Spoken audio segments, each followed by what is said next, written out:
She leaned back in her chair, wine glass balanced between her fingers, and said it with a laugh that cut deeper than any scream.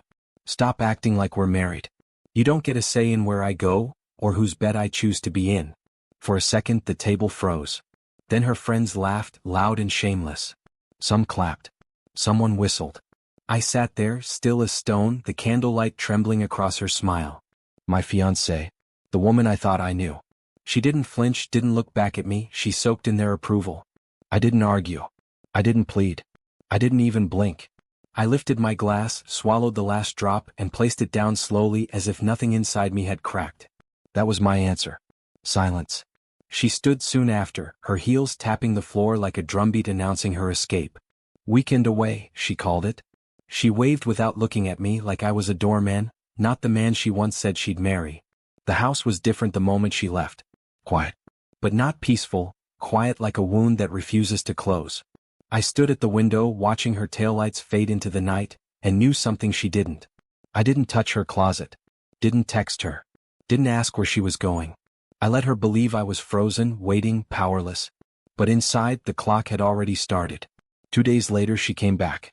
Luggage rolling behind her, phone pressed to her ear, still laughing at something that wasn't me. She walked up the steps with a grin like nothing had changed. She slipped her key into the lock. Turned it once. Twice. The door refused. Her smile faltered. The clink of metal against metal echoed across the porch.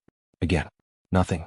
That's when the neighbor stepped outside, folding his arms, his voice calm but heavy. "He changed the locks," he said. Then, after a pause, "And there's something else you should probably know." I stood by the upstairs window, hidden behind the curtain. Watching. Breathing steady. My silence was louder than anything I could have said. Her hand shook as she pulled the key out, eyes darting to the neighbor. "What do you mean?" she asked, her voice thinner than before. The man leaned on the railing, looking at her the way people look when they already know how the story ends. "He didn't yell. He didn't chase you. But he made sure you couldn't come back like nothing happened." Her suitcase toppled sideways on the porch. She scrambled to pick it up, her laughter from earlier nowhere in sight. She whispered almost to herself, "He wouldn't, he couldn't." From upstairs I stayed still, curtain drawn just enough to watch. She tried the door again, pressing her shoulder into it like force could undo what was already done. The click never came. The neighbor didn't move. "He told me the night you left," he said. Said sometimes the only way to protect your home is to remind people it's yours. Her face dropped. She turned, scanning the windows like she expected me to appear. I didn't. My silence was deliberate, sharper than any words. She sat on the step, phone in her hand. I watched her thumb hover, typing and deleting, typing again. Finally, a message came through on my phone upstairs. "This isn't funny. Open the door. Please." I didn't reply. The screen dimmed, her words locked away just like she was. For hours she waited. The sun slid down, the streetlights flickered on, and her suitcase stayed by her side like an anchor. Neighbors walked past, curious, pretending not to stare. Every glance at her was a reminder, she wasn't welcome here anymore. At midnight she gave up. Dragged her bag down the street toward a friend's car that finally arrived. I stood by the window calm.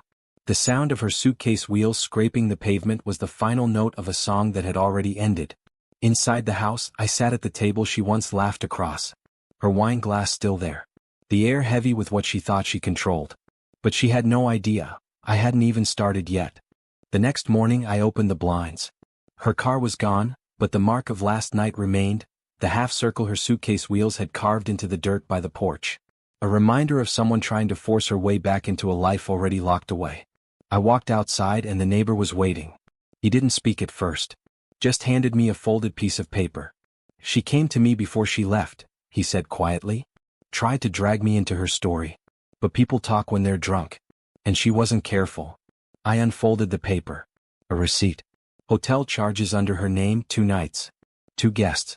Paid in cash but signed with her handwriting. The timestamp matched her weekend away. "She bragged about it," he added. "Told her friends you were too naive to notice. That you'd keep paying the bills while she lived free." I let the paper rest in my hand, the number staring back like cold evidence.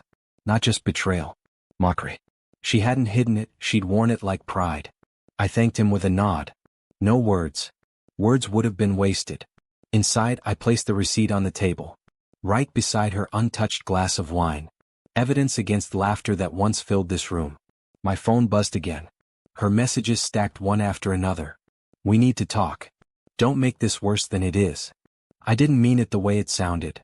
Can you at least let me explain? Each one shorter. Each one more desperate. She didn't know I already had proof. I didn't reply. Not once.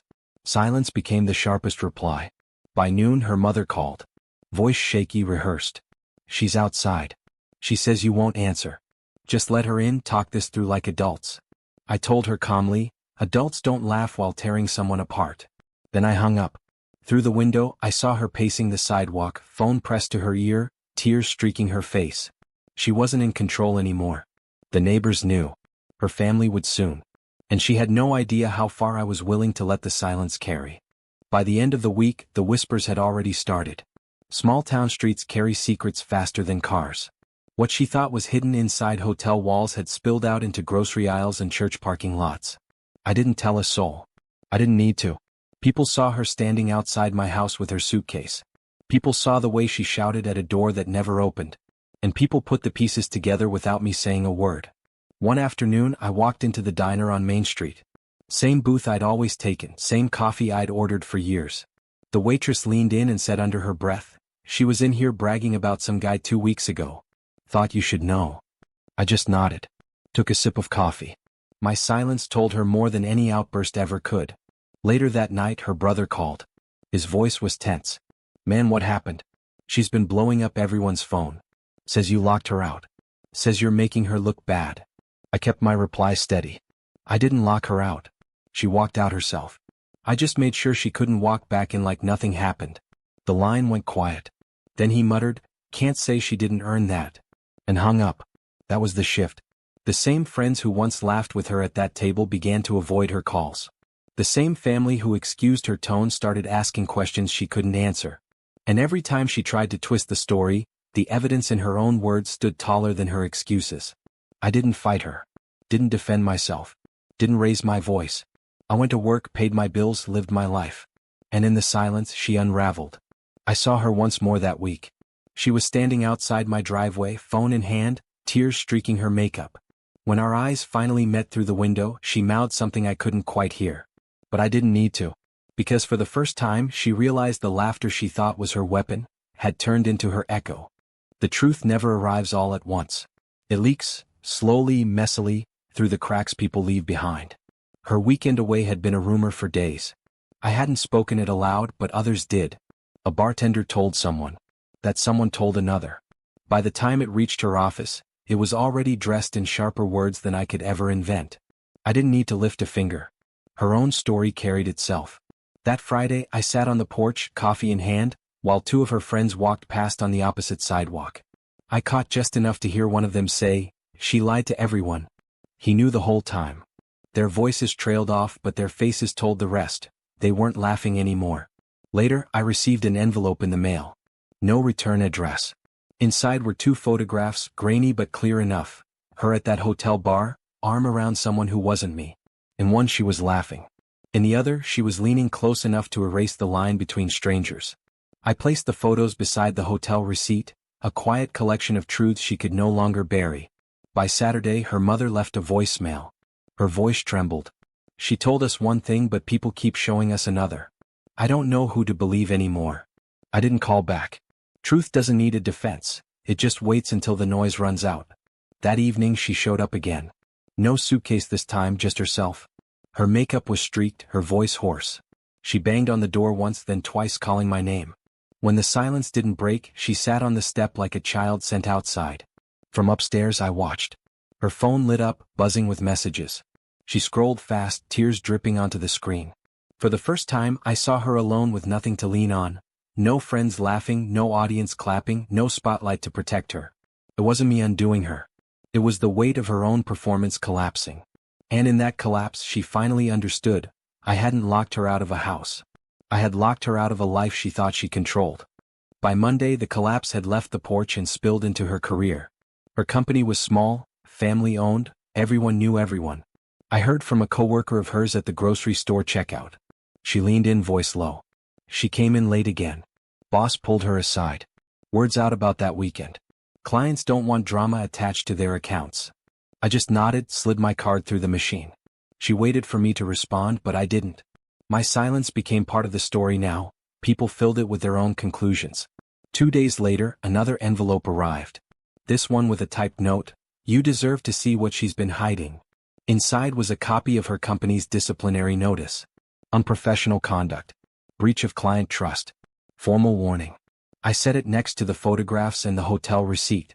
The pile grew heavier without me adding a single word. Her text shifted tone. No more threats or excuses. Just small, broken fragments. "Please. I can't lose everything." I didn't think it would matter this much. She didn't know that silence is never empty. Silence echoes louder when the truth is already in motion. That week I sat at the diner again. Same booth, same coffee. 2 men at the counter spoke openly, not knowing I was within earshot. "She thought she could play both sides," one said. "Now she's got no sides left." Their laughter wasn't cruel, it was tired, like people who had seen this ending too many times before. On Thursday night she showed up at the house again. This time she didn't knock. She just stood at the bottom of the steps, staring at the locked door. I watched from behind the curtain as she pulled her phone out and called her mother. Through the glass I caught the words. "They're letting me go. Clients won't work with me. Mom, I don't know where to go." Her voice cracked, breaking in places where confidence used to live. I didn't step outside. I didn't speak. The silence between us stretched like a wall she couldn't climb. And for the first time I saw her realize, this wasn't about a door anymore. It was about everything she had built on lies finally caving in. By the weekend her voice had lost all its sharp edges. No more shouting on the porch. No more demands through the door. Now it was just fragments, drifting through voicemails she didn't even realize I'd stopped checking. "Please? I can't do this alone." I didn't mean to laugh. It was just the moment. "You don't understand, I thought you'd always be there." But that was the problem. She thought permanence was guaranteed. That love was a chair waiting in the corner no matter how many times she shoved it aside. The neighbor saw her again that Sunday morning. She sat on the curb for nearly an hour, head in her hands, ignoring the world passing by. He told me later, "She looks like someone who finally realized the show ended and nobody clapped." Inside my house was calm. Bills were paid. The fridge was stocked. The lights worked. Everything moved forward without her. Proof that life had never needed her performance to survive. That evening I received another envelope. This one wasn't from a stranger. It was from the hotel. A billing error had led them to send a corrected statement to the address on file. My address. 2 names on the reservation this time. Hers and his. The evidence spoke without me lifting a finger. I added it to the pile on the table. The receipt, the photos, the disciplinary notice, and now the statement. Together they told a story sharper than any argument. Her last text came just after midnight. "I'll tell them you forgave me. Maybe then they'll stop. Please, just say something." I stared at the screen. The words blurred, not because I doubted, but because of how fragile they looked compared to the strength she once carried. I placed the phone face down. No reply. Out the window I saw her car pull away one last time. Headlights trembling, vanishing down the street. For the first time in weeks she didn't look back. My silence had done what shouting never could. It had left her standing in the ruins of her own story. The pile on my table stayed untouched for days. Receipt, photographs, disciplinary notice, hotel statement. Proof layered like bricks in a wall I never had to build myself. She had built it for me. By then the silence had spread further than I imagined. Her friends had stopped answering her calls. Her family no longer repeated her excuses. Even her job had washed its hands clean. What began as laughter at a dinner table had ended in an echo she couldn't escape. I didn't celebrate. I didn't gloat. I lived. Went to work, mowed the lawn, bought groceries. Small things that reminded me life never paused for her games. One afternoon I found an envelope slipped under my door. Inside was a handwritten note, shaky and uneven. "I don't know who I am without you. I never thought you'd actually walk away." I folded it once, then placed it with the others. Not out of anger, just completion. It was the final piece of her story, the last attempt to rewrite an ending already sealed. A week later I walked downtown. The same diner, the same booth. The waitress poured my coffee and said, "You seem lighter these days." I nodded. She didn't ask why. She didn't need to. Outside I saw her across the street. Not with friends, not with him, just alone. She spotted me, froze, and for a moment I thought she might cross over. But she didn't. She lowered her head and walked the other way. That was the real ending. Not the locks, not the silence, not even the pile of evidence. It was the moment she realized the life she mocked, the love she dismissed, the man she laughed at in front of a crowd, had continued without her. And for once she couldn't follow. I returned home, set my keys on the counter and looked at the stack on the table. I didn't need it anymore. The truth had already done the work. My revenge was never noise. It was absence. And absence had left her with nothing.